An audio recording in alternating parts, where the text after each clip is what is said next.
সায়ন এখন ব্যালেন্সিং শিখছে, ব্যালেন্সিং। পড়ে গেলে একদম পুকুরে। পড়বা না, অনেক বড় রাস্তা। ওইখানে পা দাও, ওইখানে পা দাও। চলো।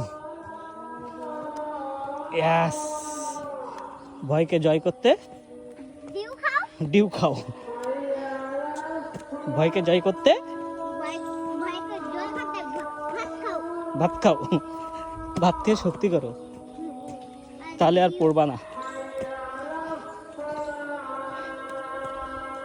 নাও, চলো চলো চলো। এবার অনেক কঠিন খেতে হয়। ওই বাটারফ্লাই। যাও, এবার পারবা? আরো কঠিন? আচ্ছা, আমি পার করে দিচ্ছি। এবার পারবা?